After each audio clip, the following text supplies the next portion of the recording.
اسی دوران ایک پاکستانی نژاد برطانوی شہری موزم بیگ نے، جو کہ بگرام جیل اور گوانتانامو بے کے اندر رہ چکا تھا، اس کی ایک کتاب اینمی کمبیٹمنٹ منظر عام پر آئی، جس کے اندر ایک خاتون قیدی کا ذکر تھا جو کہ بگرام جیل کے اندر قیدیوں اور جیل اہلکاروں کے لیے سوالیہ نشان بنی ہوئی تھی۔ ایک اور برطانوی نو مسلم صحافی ویون ریڈلی نے بھی اس قیدی کا ذکر کیا اور اسے گرے لیڈی آف بگرام کا نام دیا۔ 5 سال سے زیادہ عرصے کی گمنامی کے بعد ریڈلی کے انکشاف کے بعد 7 جولائی سن 2008 کو اسلام آباد کے اندر یہ انکشاف کیا گیا کہ عافیہ صدیقی بگرام جیل کے اندر قید ہے اور اس کے ساتھ انسانیت سوز سلوک کیا جا رہا ہے۔ لہٰذا مجبوراً 5 اگست سن 2008 کو 36 سالہ عافیہ صدیقی کو نیو یارک کی عدالت کے اندر پیش کیا گیا۔ امریکی حکام کے مطابق عافیہ صدیقی کو 17 جولائی 2008 کو افغان سیکیورٹی فورسز نے گورنر غزنی کے دفتر کے باہر سے ایسے دستاویزات جن کے اندر بم بنانے کی ہدایت درج تھی اور کچھ کیمیکل ویپن بنانے کے لیے انگریڈینٹس کے ساتھ گرفتار کیا گیا۔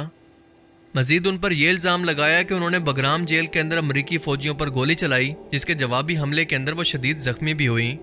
ان بے بنیاد مقدموں کو بنیاد بنا کر انہیں 86 سال کی قید کی سزا سنائی گئی اور یوں 20 سال گزر گئے۔ ان 20 سالوں کے اندر نہ کسی پاکستانی حکومت نے امریکی حکومت کے ساتھ ڈاکٹر عافیہ کے معاملے پر براہ راست نہ تو بات کی اور نہ اس کی رہائی کے لیے ڈائریکٹ کوئی سفارش کی کوشش کی، سوائے جماعت اسلامی کے سینیٹر مشتاق احمد کے علاوہ کسی نے بھی ان کے لیے آواز تک نہ اٹھائی۔ اس دوران ان کے 2 بچوں کو بھی قتل کر دیا گیا اور بگرام جیل سے چھوٹنے والے قیدیوں کا بتانا تھا کہ جیل کے ایک سیل سے ایک عورت کے چیخنے کی ایسی دردناک آوازیں ان کو آتی تھی کہ جس نے آج تک انہیں ذہنی ٹینشن کا شکار کیا ہوا ہے۔ آپ اسی سے اندازہ لگا سکتے ہیں کہ امریکیوں نے ڈاکٹر عافیہ پر کتنا ظلم کیا ہوگا۔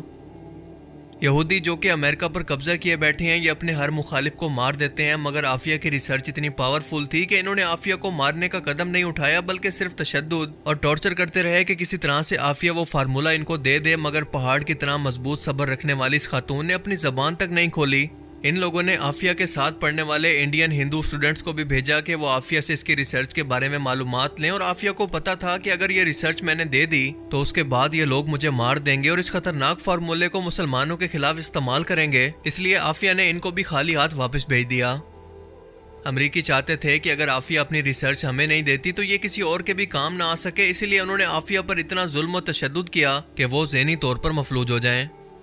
2013 تک امریکی مکمل طور پر ڈاکٹر عافیہ سے مایوس ہو چکے تھے اور براک اوباما نے بھی اشارہ دے دیا تھا کہ اگر پاکستان ہمیں خط لکھتا ہے تو ہم ڈاکٹر عافیہ کو چھوڑ دیں گے، مگر نواز شریف نے اپنے ذاتی مفاد کے لیے کوئی قدم نہیں اٹھایا۔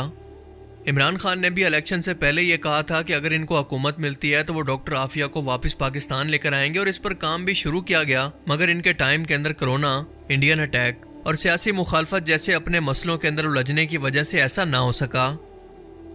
ڈاکٹر عافیہ کی بڑی بہن ڈاکٹر فوزیہ صدیقی اور سینیٹر مشتاق احمد کی عافیہ صدیقی سے یہ ملاقات ایک برطانوی وکیل کلائیو اسٹیفرڈ سمتھ کی کوششوں سے 20 سال کے بعد پہلی بار ہوئی، اور کلائیو امریکہ کے اندر ہیومن رائٹس وائلیشن کے نتیجے کے اندر گوانتانامو بے یا اف جیسے اور جیل کے نام پر عقوبت خانوں سے بے قصور قیدیوں کی رہائی کے لیے بنا کسی مالی مدد کے بغیر ان کے مقدمات لڑتے ہیں۔ وہ انسانوں کے بنیادی حقوق کی محافظ کئی تنظیموں کے رکن بھی رہے ہیں۔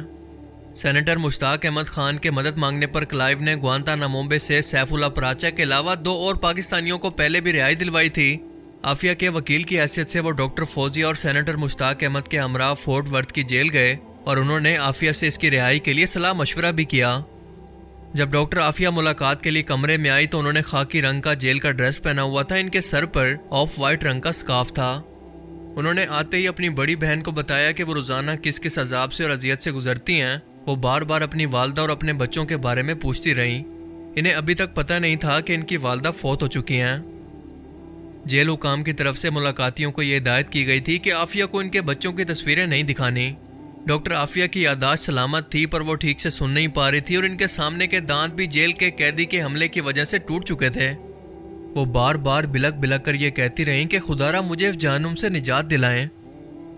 عافیہ نے کہا کہ جب میں پریشان ہوتی ہوں تو ایک قرآنی دعا کا سہارا لیتی ہوں جس سے مجھے بڑا سکون ملتا ہے، لیکن میں بار بار سوچتی ہوں کہ اللہ مجھے مکمل دعا قبول کر کے اس جہنم سے نجات کیوں نہیں دیتا۔ کلائیو کے مطابق اگر پاکستانی حکومت سیریس ہو کر کوشش کرے تو ڈاکٹر عافیہ صدیقی کی رہائی ممکن ہے۔ اس رہائی کی 3 ممکنہ صورتیں ہو سکتی ہیں۔ پہلی تو یہ کہ مقدمے کے فیصلے کے خلاف نظر ثانی کی درخواست امریکی عدالتوں کے اندر دائر کی جائے، مگر یہ بہت ہی مشکل اور لمبا ترین پروسیس ہے۔ اور ویسے بھی نیو یارک کی فیڈرل عدالتوں سے کسی کو ریلیف ملنا بالکل ناممکن سی بات ہے، پہلے کے ریکارڈ تو یہی بتاتے ہیں۔ دوسری صورت یہ ممکن ہے کہ حکومت پاکستان قیدیوں کے تبادلے کے لیے کوشش کرے کہ کوئی امریکن قیدی ان کے حوالے کر دے اور بدلے میں عافیہ صدیقی کو یہاں منگوا لے۔ تیسری صورت یہ ممکن ہوگی کہ امریکی ایوان صدر کے اندر انسانی ہمدردی اور عافیہ کی گرتی ہوئی صحت کے حوالے سے درخواست دائر کی جائے اور ان کی رہائی کا مطالبہ کیا جائے۔ اس کے علاوہ چوتھا طریقہ جو کہ انتہائی نتیجہ خیز ہو سکتا ہے وہ یہ ہے کہ ہر نئے صدارتی الیکشن سے 2 یا 3 مہینے پہلے امریکی صدر بہت سے قیدیوں کی انسانی ہمدردی کی بنیاد پر رہائی کا حکم دیتا ہے۔ اگر حکومت پاکستان سفارتی طور پر ان سے رابطہ کرے تو یہ رہائی انسانی ہمدردی کی بنیاد پر ممکن ہے، پر ان کے گھر کی عورتیں کیونکہ محفوظ ہیں تو انہیں ڈاکٹر عافیہ صدیقی سے بھلا کیا لینا دینا۔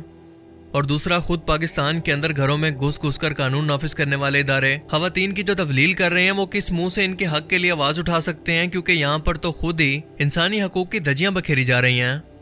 پر ہم لوگ مل کر سوشل میڈیا پر اس کے متعلق آواز اٹھا کر اس قوم اور حکومت کی غیرت کو جھنجھوڑ سکتے ہیں کہ شاید کہ تیرے دل میں اتر جائے میری بات، ورنہ کل کو ایک اور عافیہ صدیقی آپ کے گھر سے بھی راتوں رات غائب ہو سکتی ہے۔ باقی آپ اس بارے میں کیا سوچتے ہیں؟ اپنی قیمتی رائے کا اظہار کمنٹ سیکشن میں ضرور کریں۔ بالکل ناظرین، آپ نے دیکھا اس میں پوری ان کی لائف سٹوری بتائی گئی۔ ڈاکٹر عافیہ صدیقی جو کہ اسلام کا ایک ہیرا ہے، کہ جنہوں نے اللہ پاک نے ان کو اتنا صبر دیا کہ وہ ابھی تک اپنے اس عزم پہ ڈٹی ہوئی ہیں کہ جو ان کی ریسرچ ہے وہ غیر مسلموں کے، اسلام دشمنوں کے ہاتھ نہیں لگنے دے رہی، تاکہ وہ اس کو اسلام کے خلاف استعمال نہ کر سکیں اور مسلمانوں کے خلاف استعمال نہ کر سکیں۔ لیکن ہمیں چاہیے، ہماری حکومت پاکستان کو بھی چاہیے کہ خدا را سیریس ہو کہ ان کو واپس لانے کی کوششیں کرنی چاہیے، تاکہ ہم عافیہ صدیقی سے محروم نہ ہو جائیں، تاکہ ہم پہ یہ سوال نہ اٹھے کل کو قیامت کے دن بھی ہم نے یہ جواب دینا ہے کہ ایک اللہ کی بندی جس کو بغیر کسی قصور کے، بغیر کسی وجہ کے اٹھا لیا گیا اور اتنے سال اس کو اذیت دی گئی، تو کیا ہمیں کیا لگتا ہے کہ ہم اس چیز سے بچ جائیں گے؟ نہیں، کل قیامت کے دن، آج تو یہ دنیا تو دھوکہ ہے، آنکھیں بند ہونے کا انتظار کیجیے، کل قیامت کے دن ہمیں اس کے بارے میں جواب دہی کرنی ہے، ہم سے پوچھا جائے گا اس کے بارے میں کیا کریں۔ تو ہمیں چاہیے ہم اس میں اپنا کردار ادا کریں اور مل کے اس کو اتنا وائرل کریں، اس کو اتنا اجاگر کریں کہ اس مسئلے کو ہم اسٹیٹ لیول پہ، ورلڈ لیول پہ، انٹرنیشنل لیول پہ اس مسئلے کو ہم اجاگر کریں اور ان کی رہائی کا مطالبہ کریں۔ تو امید کرتا ہوں کہ آپ نے اس ویڈیو سے کچھ نہ کچھ سیکھا ہوگا، اگر سیکھا ہے تو خدا رہے اس ویڈیو کو جتنا زیادہ ہو سکے وائرل کریں، شیئر کریں، تاکہ ڈاکٹر عافیہ صدیقی کے بارے میں ہر پاکستانی جان سکے، کیونکہ آج ہم نے جو ہے اپنے اسلامی ہیروز کو بھلا دیا ہے، جو کہ سراسر غلط بات ہے۔ یہ وہ ہیں جو اسلام کے لیے قربانی دینے والے ہیں، دین کے لیے قربانی دینے والے ہیں۔ تو ہمیں چاہیے کہ ہم بچے کو، اپنے ملک کے بچے کو، اپنے اسلام کے ہر جو ہمارے اسلام میں ہیں، جو ہمارے مسلم بہن بھائی، ان سب کو بتائیں کہ بھئی ہمارے مسلم ہیروز کی داستانیں بتائیں، ان کو بتائیں کہ انہوں نے کیسے وقت آنے پر اسلام کے لیے، اپنے دین کے لیے کیسی قربانیاں پیش کی۔ تو مزید ٹائم لگے بغیر اس کام کو کر ڈالیں اور ہماری آواز بنے، ڈاکٹر عافیہ صدیقی کی آواز بنے، اور پورے انٹرنیشنل لیول پہ، تاکہ یہ واقف ہو جائے کہ سارے جو ہیومن رائٹس کے جو لمبردار بنے ہوئے ہیں، یونائٹڈ نیشنز وغیرہ، سارے کدھر ہیں؟ جو اتنا انسانیت سوچ سلوک کیا جا رہا ہے تو یہ کدھر ہیں؟ خدا را اس کے بارے میں آواز اٹھائیں، کیونکہ کل کو ہم سے بھی اس کے بارے میں پوچھا جائے گا۔ تو امید کرتا ہوں کہ آپ نے اس ویڈیو سے کچھ نہ کچھ سیکھا ہوگا،